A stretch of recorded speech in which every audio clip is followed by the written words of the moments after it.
Okay, good evening, everybody. My name is Tosin Ogunbero. I'm a researcher. I've been on this road since 2019 actively. I did my first ever research in 2016, but um, it was my own personal research. But I started doing it professionally from 2016 till up to date. So across the line, I've been able to garner a lot of experiences, you know, shortcomings on the way. So today, I'm going to be walking you through some of the things I've learned. Of course, there's no way I can teach you everything I know in a short session. So today, my goal, what I have in mind to achieve today is to teach you the orientation of research. That's what I intend to do in the next 3 days. There are certain things that is a non-negotiable for every research to be up to par, to be up to standard. So there are certain components that must be in it. So that is what I'm going to be achieving with everybody in these next 3 days.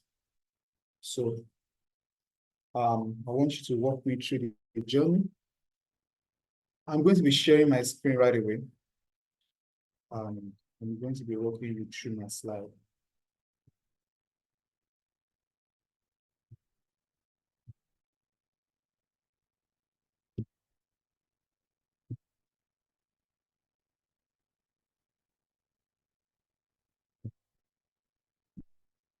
Okay, so today, our agenda, I'm going to be walking you through introduction to research, the component of research, generating content for your work, construct and variables. Then we'll continue tomorrow.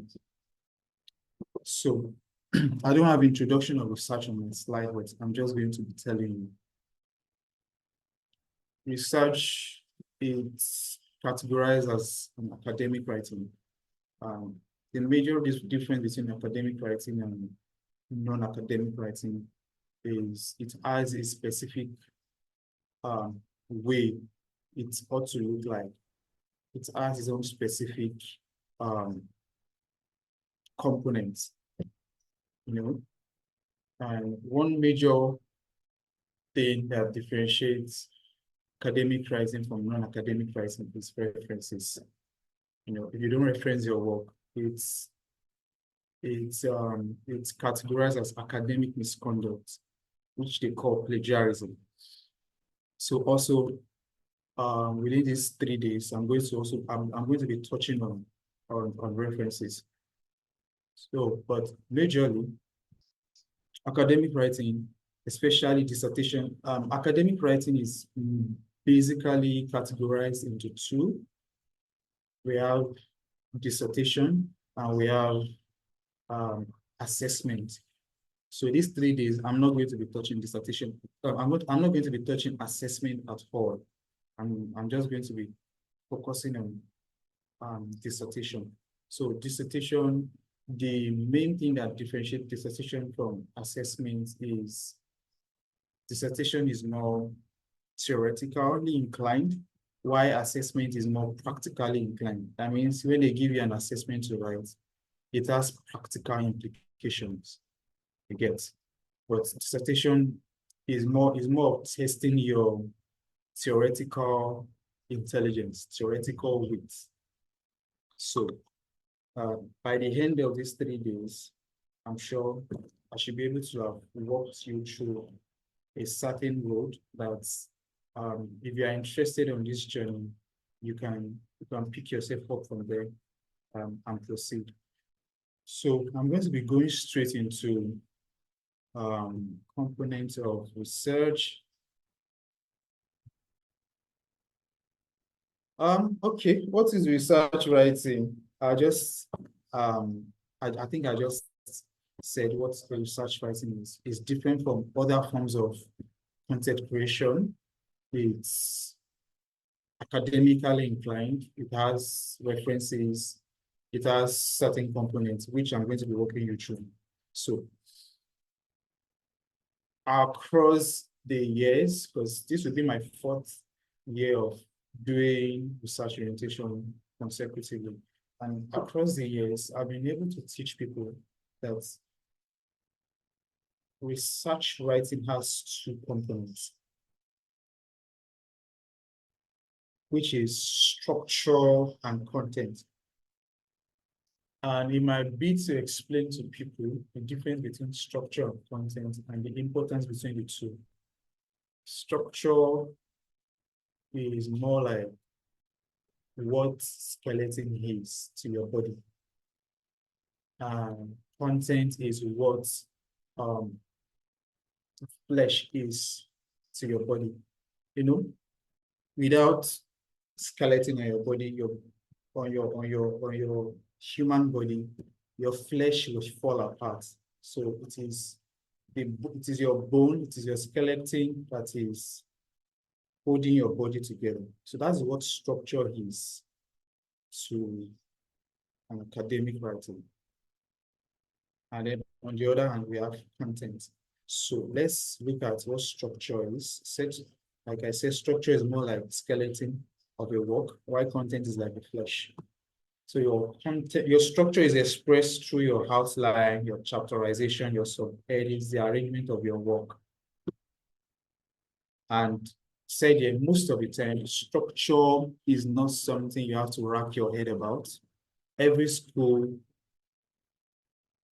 provides the acceptable structure they have for your work. Over the years, I've done dissertation that have 5 chapters. I've done dissertation that have 6 chapters. I've done dissertation that have 7 chapters. And each of the chapters have its own specific component that they are looking for. It has its own specific word count that they are looking for. So, like I used to say, when an examiner is looking at your work, the first thing they look at is the structure of your work. At the beginning, nobody really, at the beginning, they don't pay attention to your content. The first thing that catches the eye is the structure of your work. They want to see how neatly arranged your work is. They want to see if your work is in accordance with the structure provided by your school. And if it's not in line, it's a major minus on its own, major one. So when you are working, the first thing you pay attention to is your structure. You make sure you perfect your structure. Where you start from is actually from your outline. So anytime I want to work, the first thing I perfect is my outline. I work on my outline meticulously to ensure that, okay, so let's go ahead. Like I said, yeah, each chapter has its own structure. Chapter 1 has its own structure. Chapter 2 has its own structure, and we are going to be looking at it. Your structure is so important that it can undermine the quality of your work. No matter how brilliant your content is, once your structure is wobbled, that it can discredit the efforts you put into your structure, into your content. So I'm sorry about that. So it is your structure that enhances readability. It is what enhances the appeal of your work.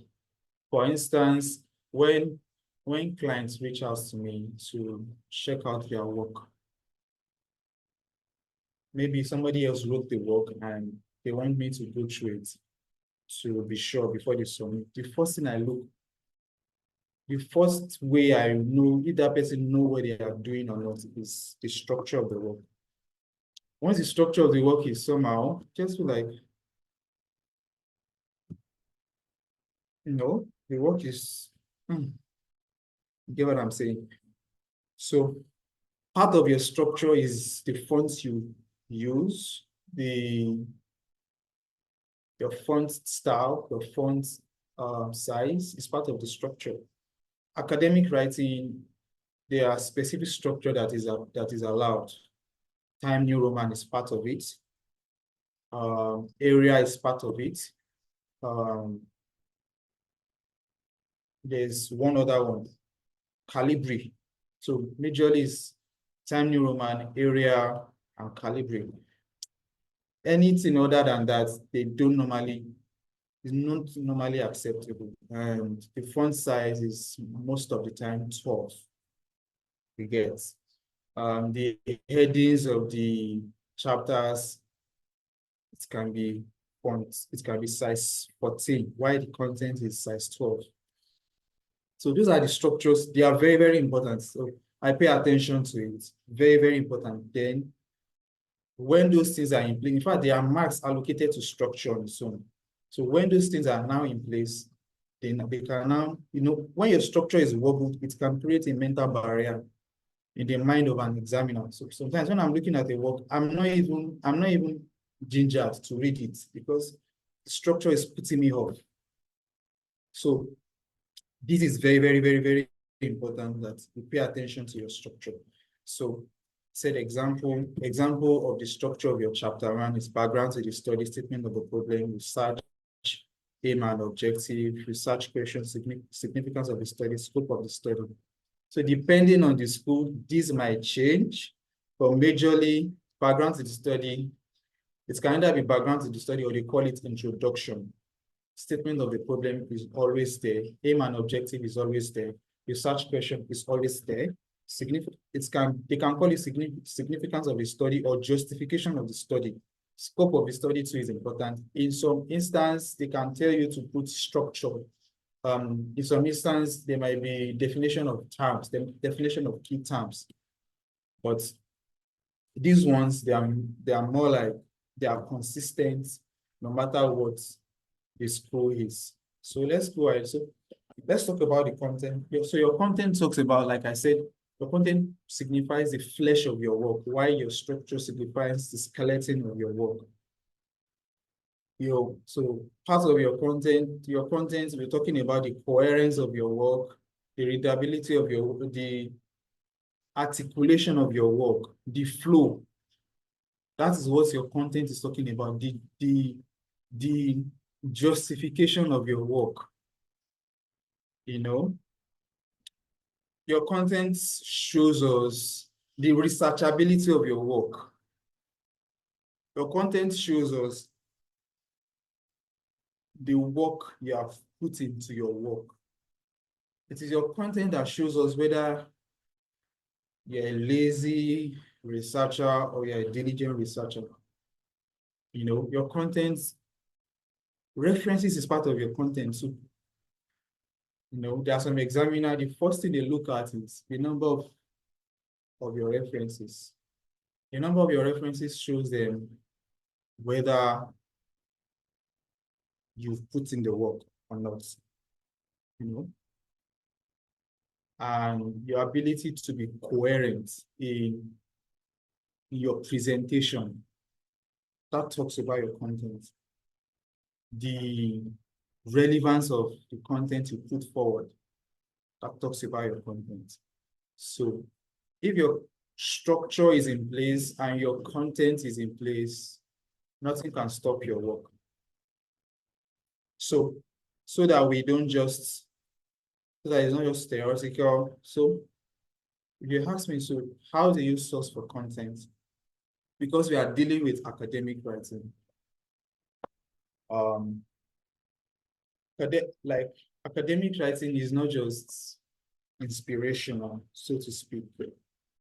Like when I used to explain to people, research means when you look at the word research, it has RE, then search. Everywhere you see RE, it means the meaning of that RE as a prefix to any word, it means again. For instance, when we mention something like repeat means say it again. When you say something like replenish means replenish it again. When we say something like restore, that means put it back. Redeem, that means you are buying something back. the same thing as research. You are searching something again.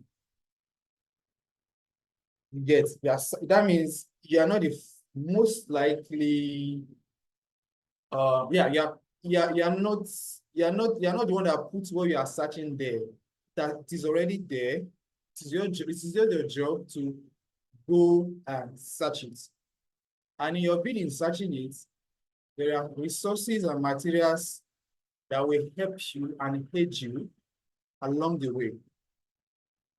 You get what I'm saying? So those resources and materials, it is your job to reference those resources and materials. So let's say we are writing a 5,000 word count research, and you only have 5 references. You'll be penalized. You are a thief. So you are saying the bulk of your work, the bulk of your word count, it came from your brain. In academic writing, it is not appreciated. So that is why in your bid for generating content, you are not generating content from pure inspiration. You are not generating content from your brain. You are generating content from existing literature. You understand? You are generating content from existing literature. So, like I said here, you have to source for journals that is related to your topic. You can download them if you like. You can read them online if you like. But you have to source for existing journals, existing literatures that is that's related to the topic you are dealing, the topic you are researching on. So you download them, you read, then the third step is you read. In my bid of preparing this slide, I taught some people this slide, and I was explaining that you want to generate content, you have to read. You can read, for a start, just developing your background to the study alone, you can read 20 journals. Because, and what I'm teaching here, I'm teaching generic content generation. Like I'm teaching organic content generation, not, these days people use it to generate content. If you want to generate content organically, yeah, it is work and it's a process. First of all, the first step is you have to read. You take your time, you read as extensively as you can. Because when you get to writing phase, what you are reading will come back to you. You get. You first of all store into yourself the work of other people. One thing about research, not just academic research, research everywhere, it's not purely your work. It's not purely your doing. Your work is just putting different pieces together to form a new piece. You understand? Whether it's, whether you are researching a groundbreaking technology, a groundbreaking medicine. There was a time I was watching a documentary about Einstein on his relativity theory. E equals to MC squared. E equals to MC squared. And I'm not even started writing that time, but something was impressed on me. And what was impressed on me was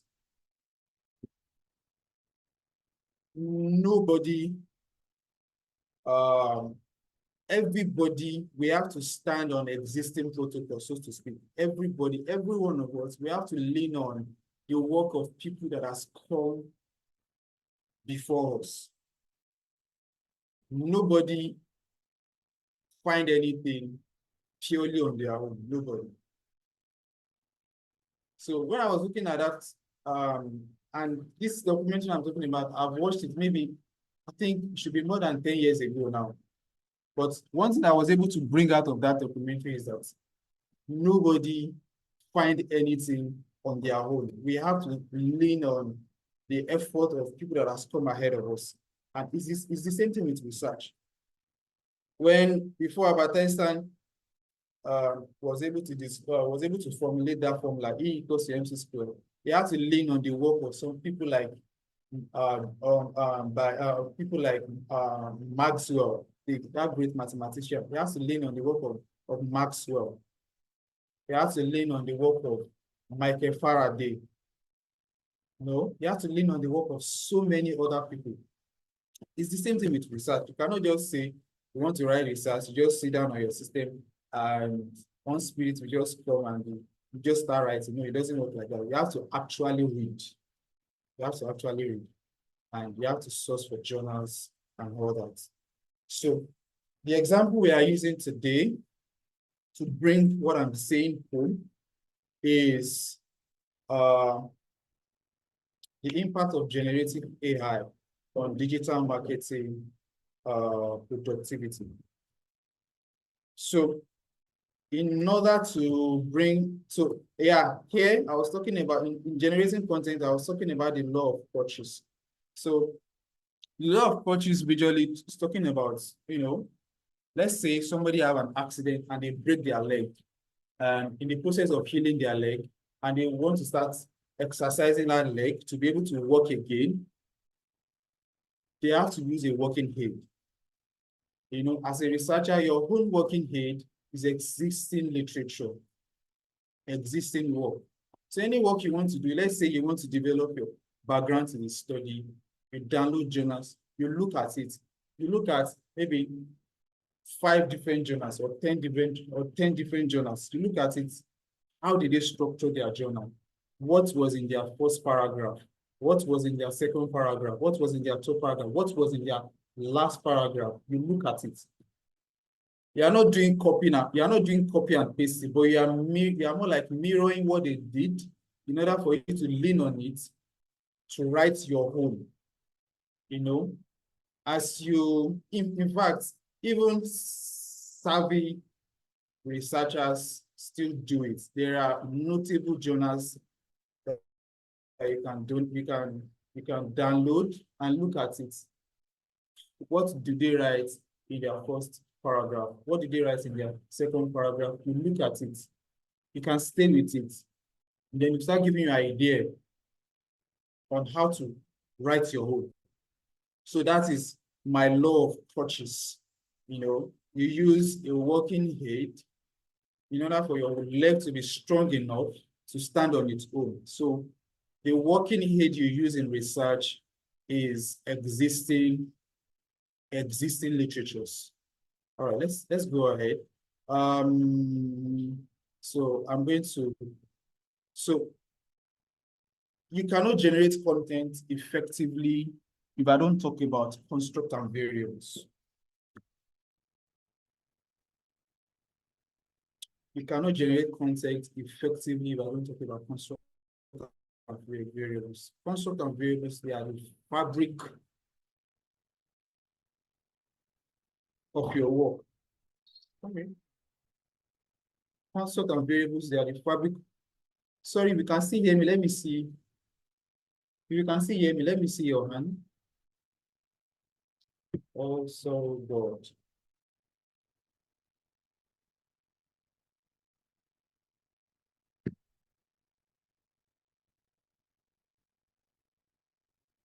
If you can still hear me, let me see your hand, please. All right, thank you, thank you, thank you, thank you. So you cannot generate content effectively if I don't talk about constructs and variables. No, constructs and variables, they are the fabric of your work. So, and I'm going to break it down. Constructs, like I said here, construct comes from the topic. Like construct is the subset of your topic. Every construct comes from your topic. And variables they come from your construct. So let me explain. For instance, I have to jump my slide. I'll come back so that it can make sense to you. For instance, the topic we are using as example is the impact of generative AI on digital marketing, the completion of that topic on digital marketing productivity. So just stay with me. So we have dependent constructs and independent constructs. Just like they imply, dependent, independent. It means your dependent is depending on your independent. The independent is a standalone construct, you know. The dependent is leaning on the independent in order for it to have its outcome. You get dependent variables are more like what you call outcome variables, outcome constructs. So in this topic now, we have the impact of generative AI on digital marketing. So generative, you can see from the top, from the way the topic was constructed, the impact of generative AI on digital marketing. You can see on, that means it is generative AI that is impressing and impacting and influencing digital marketing. So by implication, digital marketing is our dependent variable. Generative AI is our construct. Sorry, I said construct comes from your topic. So digital marketing is our dependent construct, while generative AI is our independent construct. Olumide, you are raising your hand. Do you want to ask me a question?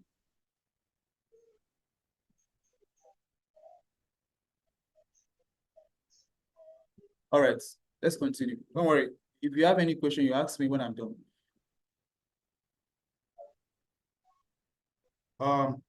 Impact of generative AI. Okay, so generative AI is our independent construct.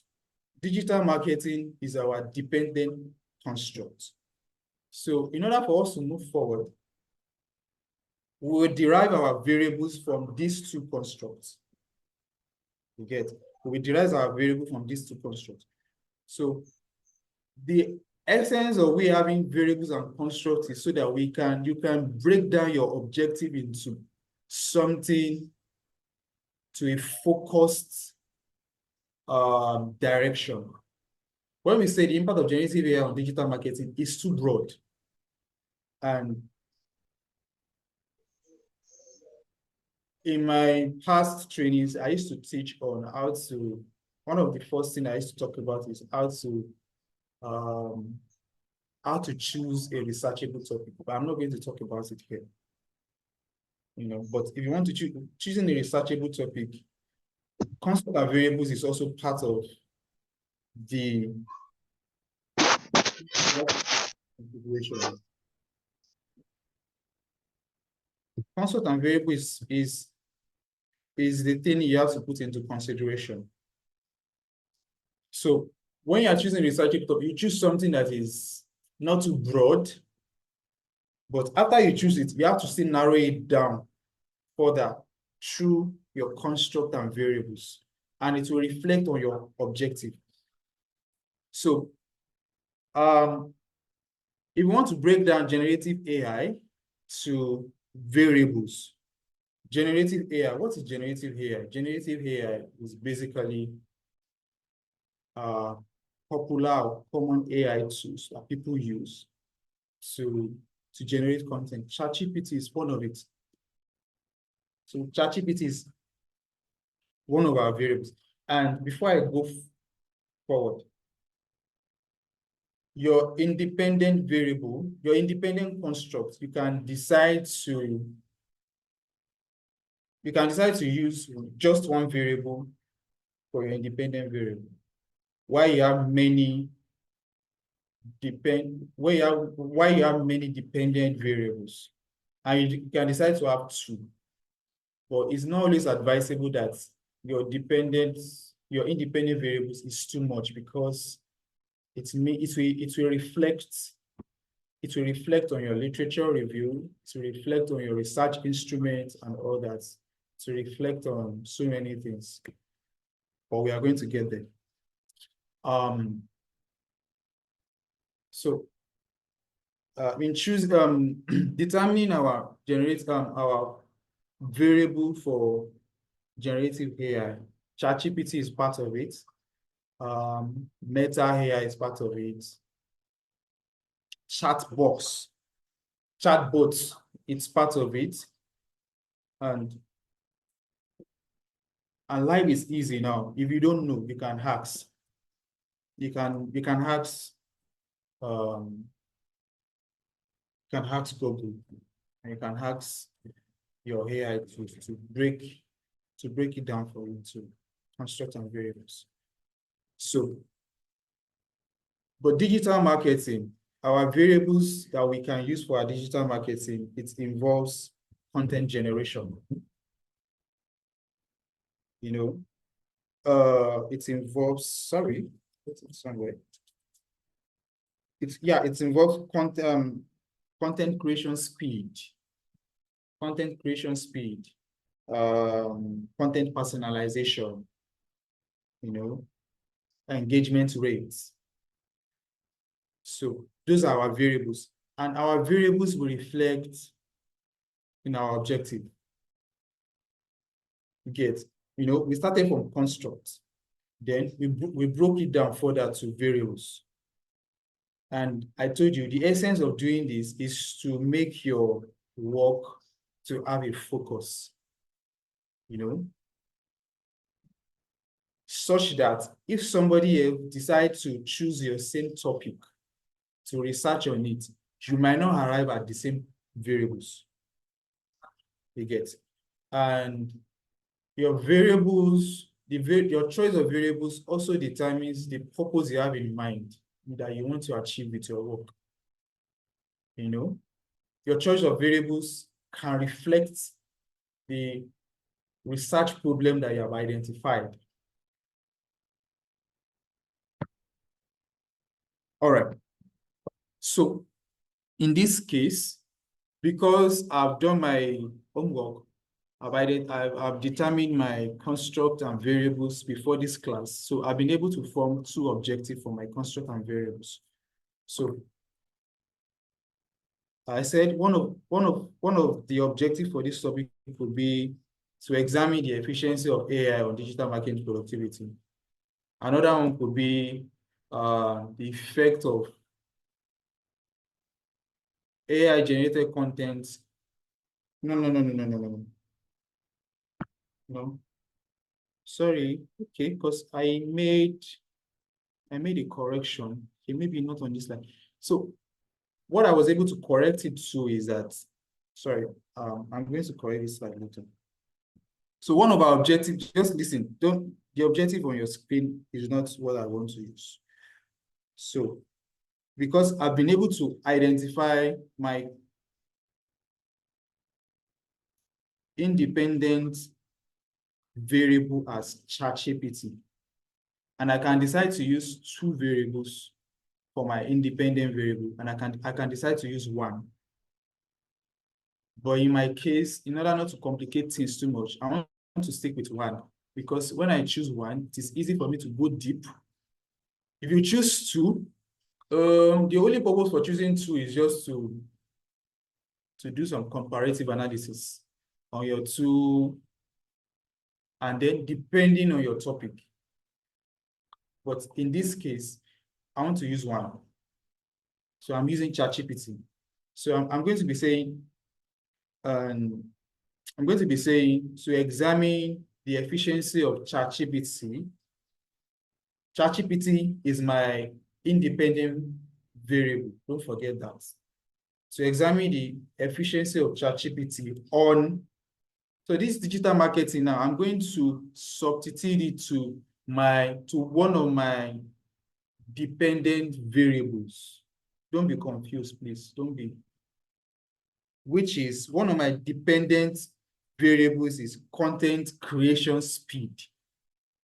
So my objective, if you have your notes, just write it down, not to make you feel confused. So it should not be something like to examine the efficiency of ChatGPT on content creation speed. That's one of our objectives. Our second objective could be to determine the effect of ChatGPT on content personalization. You know, that's another dependent variable that we are using. So we've identified two dependent variables, which is content creation speed and content personalization. That's two. For the purpose of this class, we are limiting it to two. No, normally your objective should not be less than 3 and should not be more than 5. So the number of the objective you use is dependent on, number one, the word count of your entire work.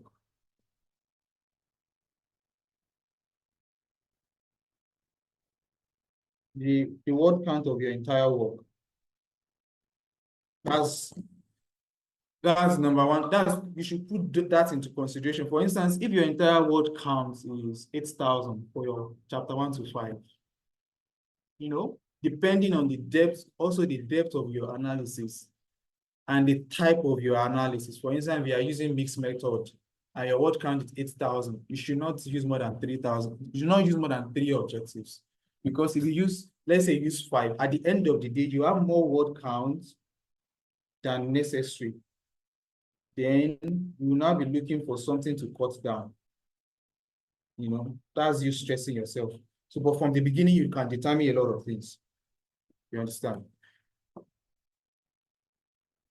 So, but then before we leave objective, there are principles of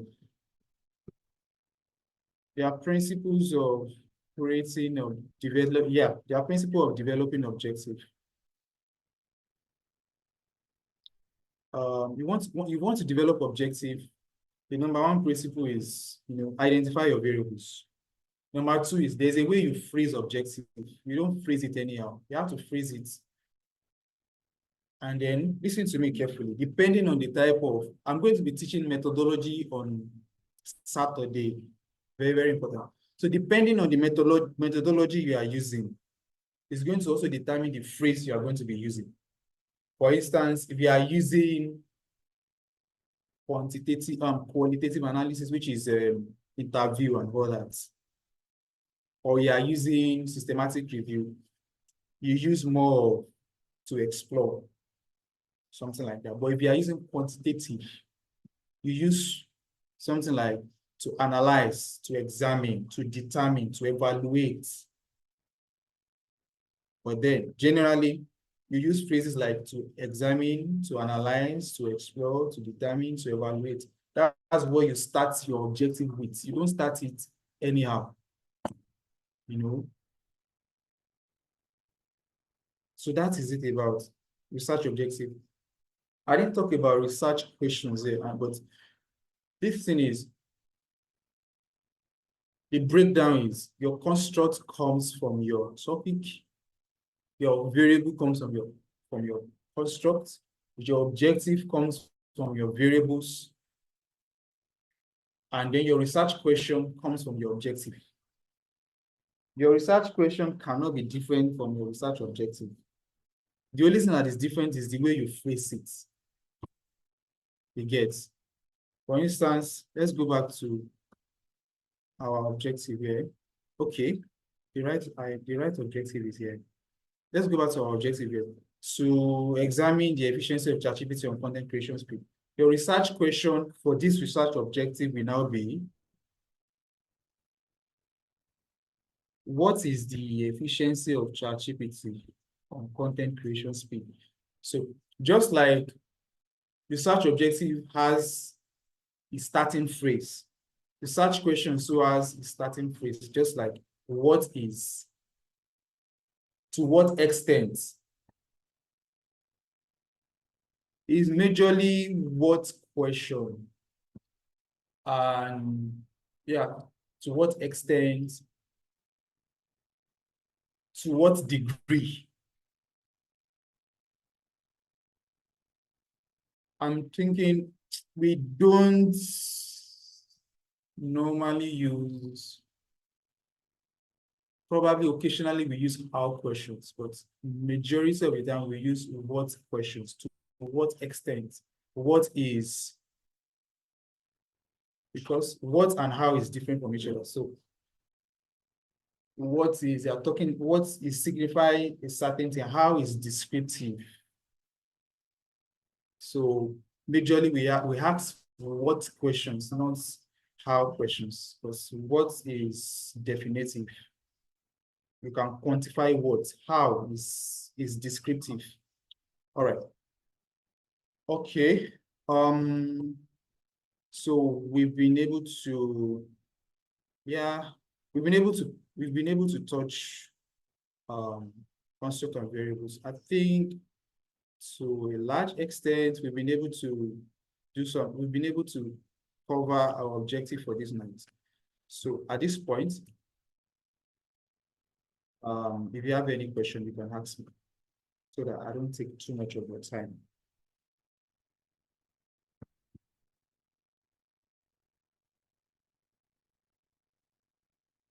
So if you have any question, you can ask me.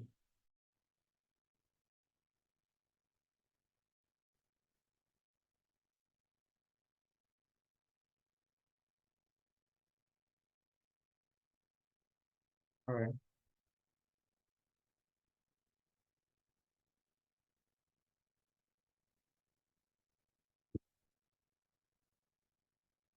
All right. Michael, you have a question.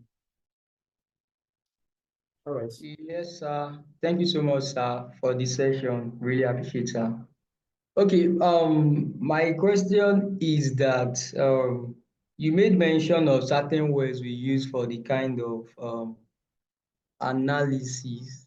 Is the analysis you mentioned? Like, okay, if it is going to be quantitative or qualitative, and then you also made mention of systematic. Okay, you gave an instance of if you are using quantitative, that is going to be to analyze, to evaluate, to determine. So I really want to get that aspect well.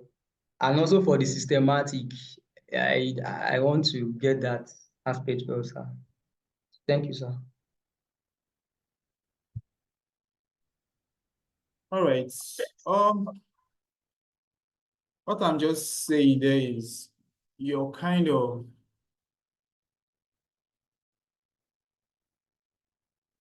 you're kind of you're kind of sorry, I'm coming. Yeah. Your kind of methodology determines the way you phrase your objective. So if you are using quantitative analysis, if your work is quantitative, we use objectives that are quantitative in nature to determine, you can quantify it, to analyze, you can quantify it, to some extent, you can quantify to examine. But if your analysis is going to be qualitative, which is interview-based or text-based, thematic-based, that means you cannot quantify it. So you use something that is exploratory in nature, like to explore. You can use to examine too. Yeah, because examine is neutral. You can quantify it, you can examine, like look at something deeply. So you can use to examine. The reason I mentioned that part is that you are deliberate in your choice of words, such that if anybody's examining you, they can tell from your choice of words that you know what you are doing. So that is that about that. So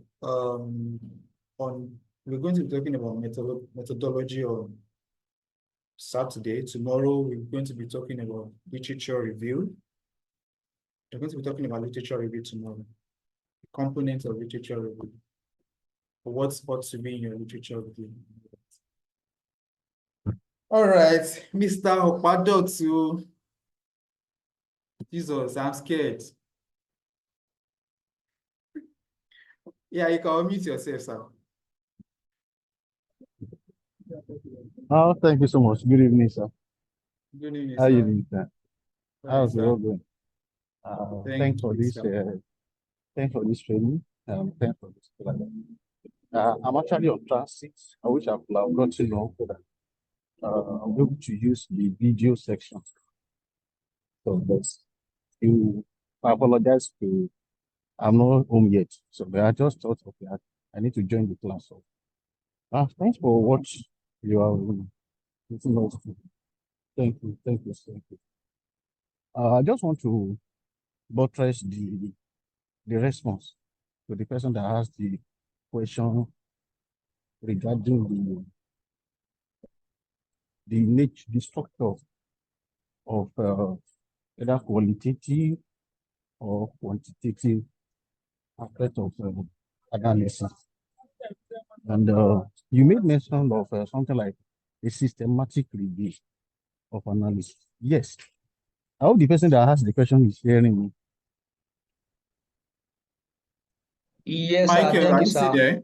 It's buttress Yes, Okay. sir. me. I'm here, sir. Okay. So he actually answered your question, but I just want to add one or two things to it.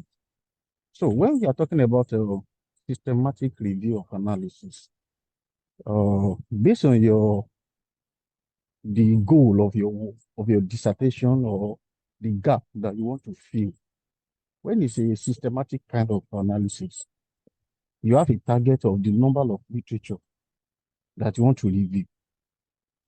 In such review, all your findings are still strictly based on the number of literature that you've itemized to use. In such analysis, you are not making use of any data anywhere. In fact, you are not conducting any interview. All the objectives that you stated and the goal, the gap you want to fill, are strictly based on the literature that you correct. Let us assume that you said, okay, based on the dissertation you want to do, you want to review like 60 literature.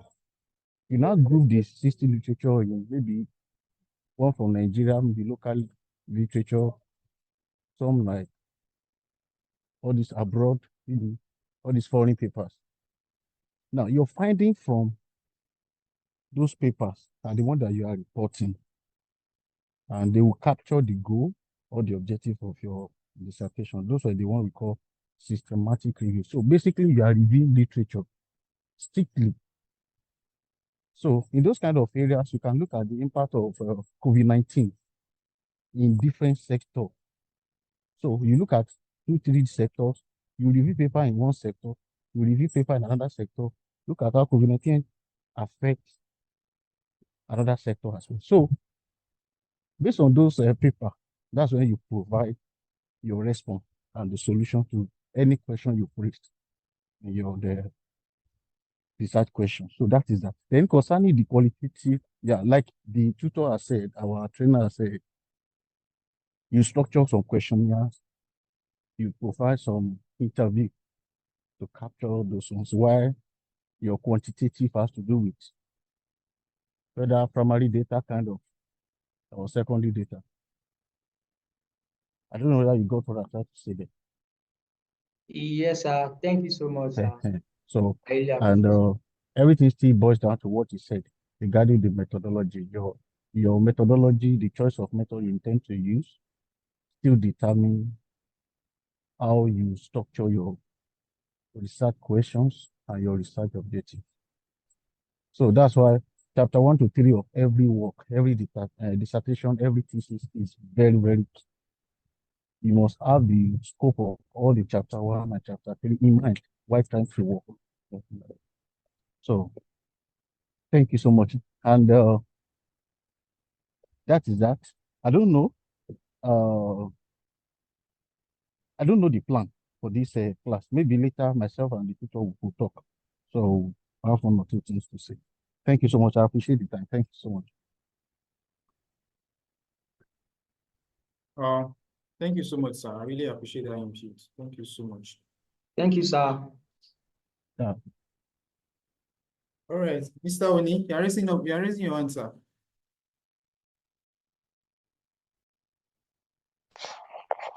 Yes, I am. Thank you very much for the training. For someone like us that has been, let me use the word, away from personal academic research. I mean, I've not done any other research since I did my postgraduate program, so it's a good time to get refreshed from seasoned writers like you. I'm very grateful. I want to ask 2 questions. Okay, no, I think you already answered the first one about the recording. The slides, is it going to be available? I would like to, even though there are things that I know, but I still definitely like to look through them, and they are quite very beautiful slides. Well done, sir. So I want to know if your slides are going to be available, sir. All right, sir. We see in camera, sir. All right. Means AY, Ayo, Lawrence. All right, you can ask your question. All right, thank you so much for that enlightening session. So the question I wanted to ask is on the research method. How do you know the perfect kind of research method to use, based on your topic? Because while you were talking, it was really bringing a lot of memories to my head during my MSc time. And some people use purely qualitative method during their own research, while some use quantitative, and for some we mixed both, qualitative and quantitative. So how do you know which is actually best? All right. Your choice of methodology, it depends on what you intend to achieve with your work. For instance, if you use, there are topics that is best to use something exploratory, like quantitative analysis.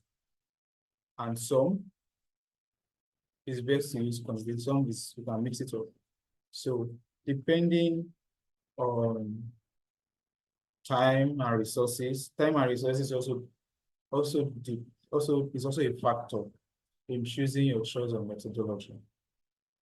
So if you have ample of time to yourself and you have ample of resources to carry out a thorough study, you can use both such that you can triangulate your findings. So then there are some topics that they are best that you just use quantitative, because we use quantitative when your goal is to reach as many people as possible. For instance, you are carrying out a study that you want to reach 1,000 people. Definitely, you have to quantify it. But if your study is not number intensive, but is quality intensive, is perspective intensive, then you use qualitative.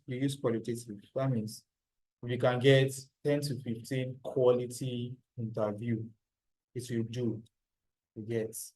So you can use focus group, you can use KI as key informants interview.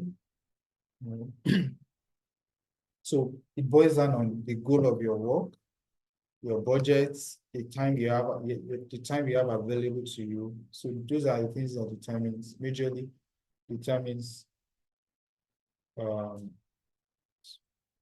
these are the things that determines your. Sorry, my team they are signaling to me. It's like I'm missing out something.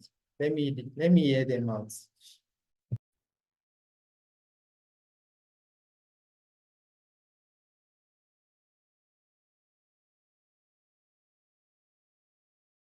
All right. Yeah, they said topic 2 is also a determinant. So that's it. But if Mr. Okwadotu wants to buttress what I've said, yeah, we can help out. But Ms. AY, hope you got what hope my answer was satisfactory. Yes, yes, it was. Thank you. Thank you. All right. So, okay. Mrs. Gladys, all right, you can ask your question.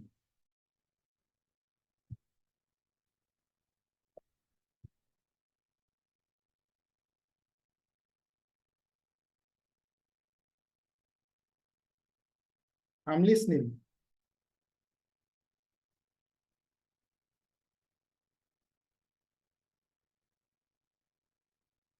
Okay, you can type in case the network is disturbing, you can type out your question because I cannot hear you. Can you hear me now?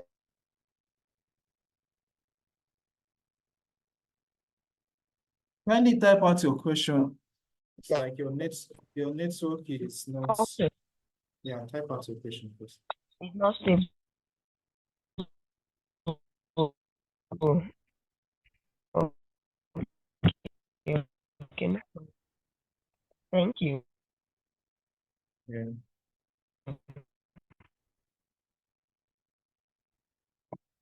Okay, so we are waiting for her to type out her question. If there's any other, Mr. Paddleton said, right. So thank you, sir. So we are waiting for Ms. Gladys to send a question so that we can wrap up the call. So far, hope this class has been worth it to you.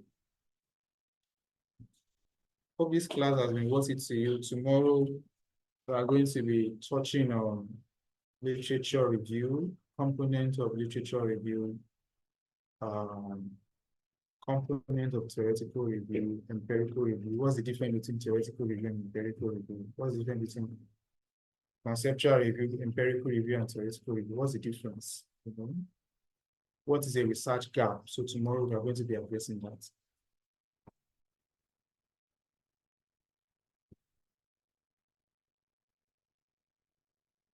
All right.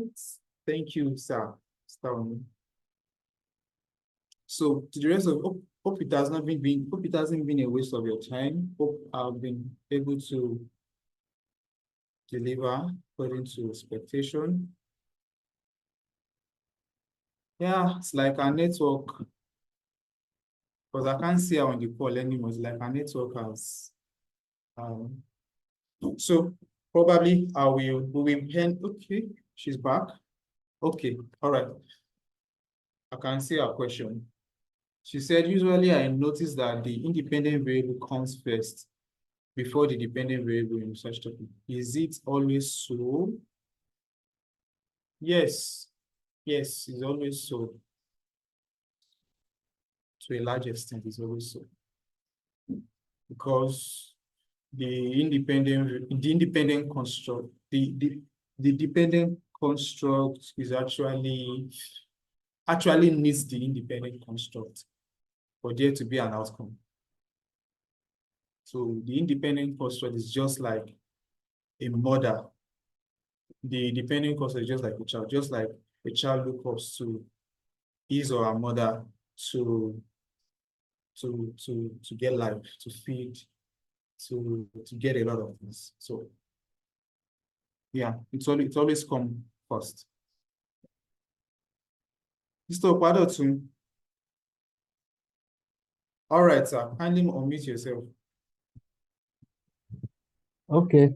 Thank you so much for the person that asked the question and the response also. Yeah, perfectly like you said. Independent variable always comes first. There's something we call the model specification. We are formulating a model.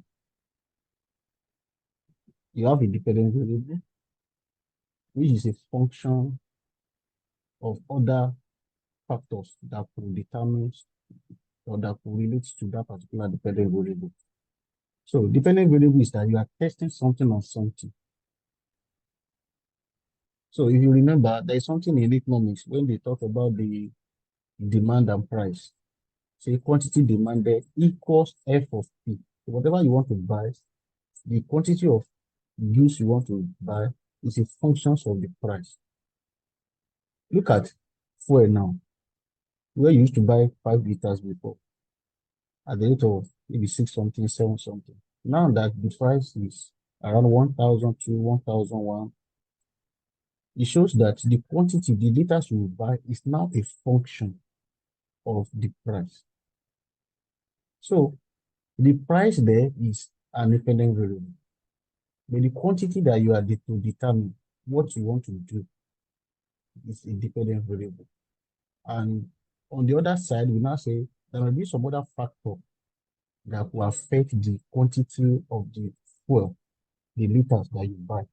That's why we have some other variable that we call control variables in the model specification. So in solving your research work, when it comes to methodology, in model specification, dependent variable is always first. And it has been like that, and it will continue to be forever, forever, and ever.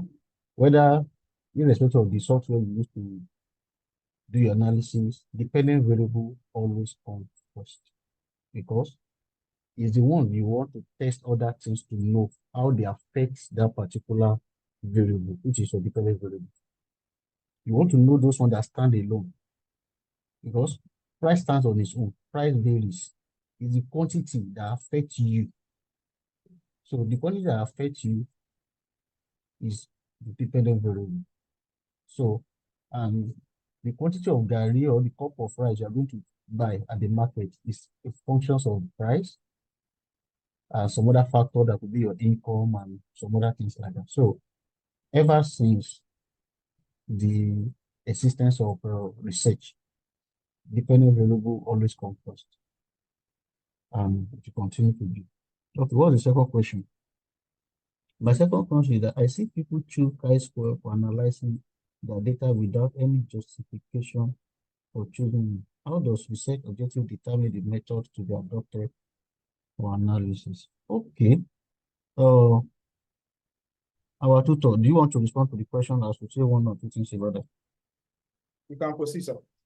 Okay, okay. You can proceed, sir. Yeah, thank you for. Yes, quite number of people use chi-square. There is always justification. I like the fact that you brought out this issue. People should always provide justification. That's why in chapter one,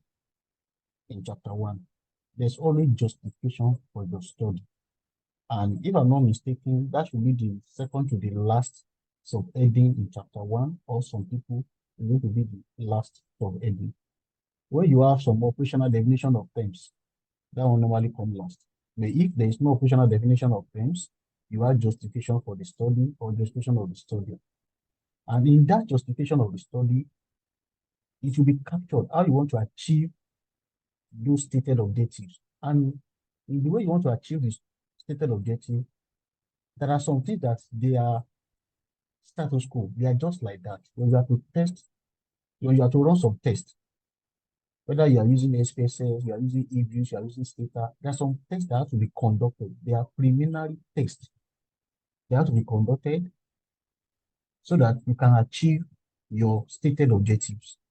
So chi-square, in terms of running a regression, when you finish your regression analysis, in terms of when you use SPSS, it is expected that you run a chi-square also to know the impact. There's a way the data will project itself. Maybe during the course of the class, we might have to look at some of the templates, some of the examples of the test. So when you run a chi-square, you see the difference, you see how the variables, especially when you use the primary data work, how some of the questions that you put together to form an objective. When you regress it on the dependent variable, you will see how they affect it, and you see the value for coefficient of individual questions. So that's where you see the mean, you see standard deviation. After that one, you see one that is they have conditional and unconditional. So by that time, when you run search, you'll be able to interpret your result correctly. But it is expected that justification should be stated in chapter 1 for the choice of methodology, one way, how you want to achieve the objective, one way or the other. But chi-square is one of the tests that it is expected to run when you are using a primary SPSS. There's no way you want to run a regression in analysis for SPSS that you not proceed with anything chi-square. You have to. If you're a descriptive, you run a correlation, you still have to present a chi-square to justify the impact or the effect of whatever you are trying to test based on your results. So I believe people should be able to put justification in their work. Yeah, it is expected. And when the justification is not there, it shows the person has not really given us a good grant why the chosen methodology should be approved or should be accepted. So another further addition could be said. I don't know if I've answered the question actually. Then the second question, how does the search objective determine the method to be adopted for analysis? It is a very simple question.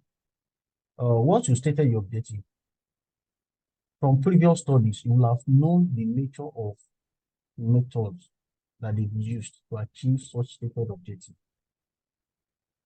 That's why in research, there's nothing new we are doing. All we are doing is just to increase the frontier of knowledge. When you download paper, when you review paper, you had an insight from what someone has done. And there's no sin for you to adopt what somebody has done. So many of the time, what will be different is the way we want to achieve our objective. Maybe we want to bring in new innovation one way or the other, just to change the techniques, or we want to run more tests than what someone has done in the past, or we want to increase the scope of our study. Maybe somebody did it to one extent, you can expand it by going beyond what the person has done. But in determining our choice of methodology or method to adopt in analyzing our objectives, it is the core of the objective that determines what we tend to choose. And we can know that from previous studies that we've done or what studies have been published online. So if you are used to academic publication very well, or dissertation writing, thesis writing, mere seeing a topic question like a research question like, or a research or topic like this, you have an insight of like, okay, I could structure this work into this manner. Now, literature that you review will help you, give you more insight on how to structure your work and how to structure the objective so that you have your own gap to bring out of it. So, beautifully, it is the methodology or the objective that apparently help us to know the methods to adopt. And these are very straightforward when we are very used to academics writing. The second question, what about research topic that don't really show the relationship between the construct or variable like the example given in the class? Although it can be sometimes like generative AI and data. Yeah. There are some topics that when you see some research topic, it's difficult for you to bring out variables from those topics.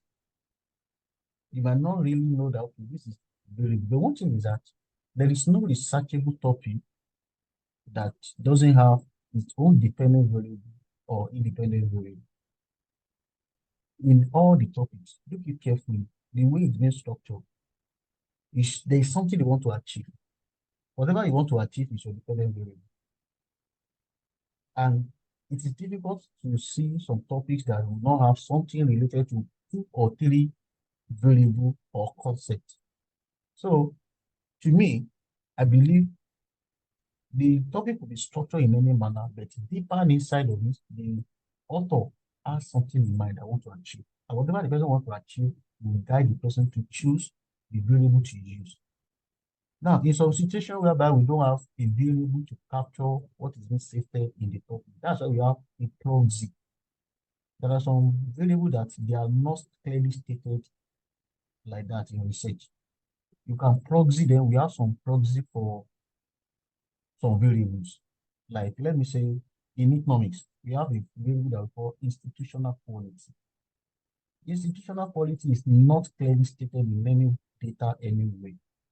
But we have some proxies, like 6 proxies that we could use to replace institutional quality, something like governance, governance, we have corruption, we have rule of law, we have political stability. So anywhere you see data on political stability, you see data on rule of law, you see data on corruption, you see data of governance stability or something like that. They are the proxy that could be used in place of institutional quality. So we have it in research like that. That when some data, some variables are not clearly stated from the topic, in research, there are some proxy variable that could be used instead of those particular variables. And those variables they are available, they are there, data are there, so you can easily use it. And if it's a qualitative analysis too, there's a way you can structure your question to tailor towards what you intend to achieve. And that one is very simple. It's even very far better than secondary data. So even though the topic is not showing any kind of relationship between the construct or variable, as it were, but there's still a way that can be used. A proxy variable can be adopted to achieve the same objective. Thank you so much. I don't know whether I make any sense. Thank you. Wow. Thank you so much, sir. Thank you so much, sir. Thank you so much, sir. Hope the question was well understood. Hope the answers was well understood. So, Mr. Badotun, so I will see you in camera, sir. So we do this again tomorrow. Literature review. We don't want to miss it. Literature review always carry at least 25% to 35% of everyone. So it's very, very important. So tomorrow we are going to be breaking it down. Mr. Badotun, I look forward to having you around tomorrow too. So thank you everybody for joining to the end. I hope you were able to take something. In fact, we have over-delivered this for a free class. So thank you so much for your audience. So we see you tomorrow, the same time. All right.